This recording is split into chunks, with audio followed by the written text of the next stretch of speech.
Hey everyone, today I have a quick 6-month update video on my 2020 S60. I've actually had this car slightly longer than 6 months, but for video purposes, let's just call it that. So this is my denim blue S60 T6R design. I picked it up in December. Honestly, I just gotta say, to sum up this car, I really do love it. I think it's fantastic. It's a very well executed car by Volvo, and I'm absolutely a huge fan of the denim blue color that I chose.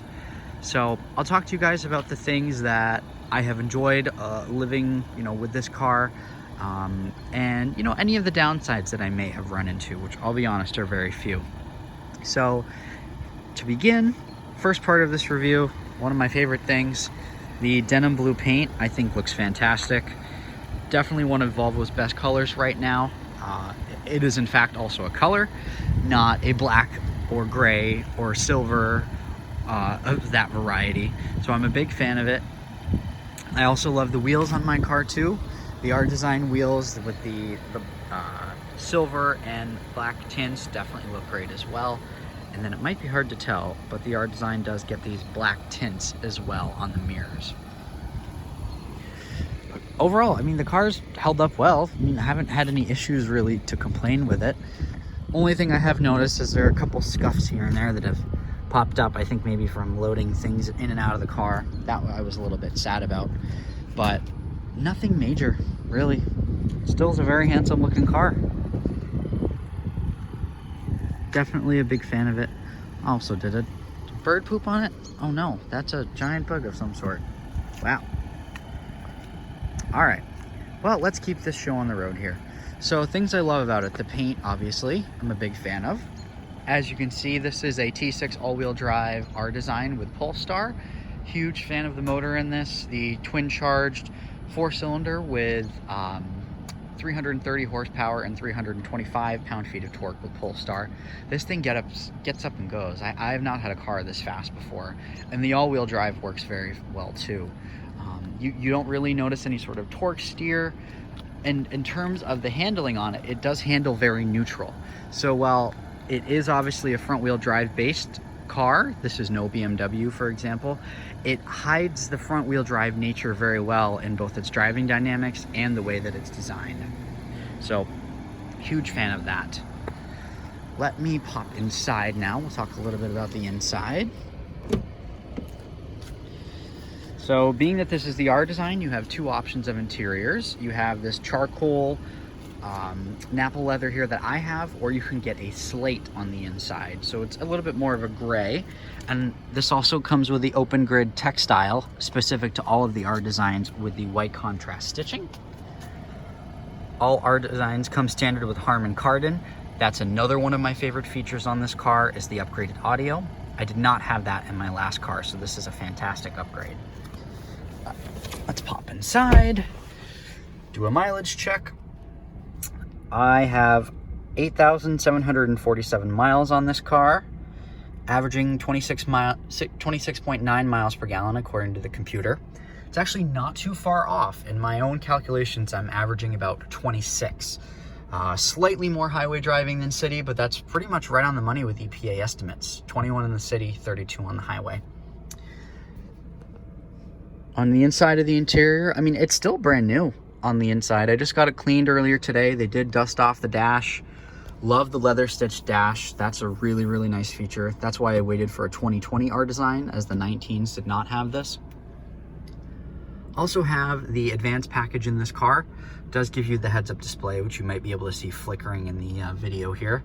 Believe it or not, that's probably the feature that I could do without on this car. I rarely use the heads-up display. Plus, when you're wearing sunglasses, you can't see it either. So like right now, I can't really see it other than when I'm looking at the video. Also love the 3-spoke steering wheel on the R designs with your contrast stitching as well. Just again, the attention to detail on the new Volvos is really, really nice. I just love all of these really, really nice places that you're able to, you put your hands and they feel really heavy, not heavy, but they feel really well put together and they feel of quality. You also can see I have the 360 camera on this one as equipped with the advanced package. In that package, you get the heads-up display, 360-degree camera, the adaptive cruise control with pilot assist, as well as the headlight high-pressure cleaners too. Definitely a must-have for me. In addition, you do get the active bending headlights, which are great at night as they do turn as you turn the steering wheel. Coming back here, this is going to be Volvo's Sensus system. I've become very familiar with this system working at a Volvo dealership for the last couple years and having this car for about 6 months. I find it fairly user-friendly. It's not too bad, but with like anything, it does have a learning curve. Of course, it does have Apple CarPlay and Android Auto. And that is probably the one downside I found to this car, is that occasionally when the CarPlay is plugged in, it is a wired connection. It does error out or disconnect on you without warning. I've heard that that does happen with other Volvos as well of the same year. Not a huge issue, but it is just somewhat of an annoyance at the end of the day. Let's see. Other things on the inside of the car here. Not really too much to mention. Cooled glove box, which is a nice touch in these cars. You have my snacks in there as well. Good storage space in the center console, 2 USB ports. Back seat, which has really never been used, but there are heated rear seats back there tied in with the steering wheel. And then up above, the panoramic moonroof, which is definitely a good size. I am certainly a big fan of that. But again, not a whole lot really bad to say about this car. The CarPlay is the only thing that I can think of here. The car drives fantastically. I really like the power. I don't mind the sound of the engine note. I think it sounds pretty well. That being said, I do miss the V6 I had in my Honda Accord from years ago that some of you may remember. But this is definitely a well-executed design. It works perfectly in this car and is more than enough power, and the fuel economy is decent. So, hope you guys enjoyed this video. If you have any questions on this vehicle, please let me know.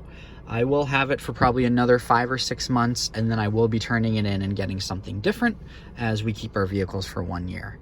But again, thank you guys so much for watching, and have a great rest of your day.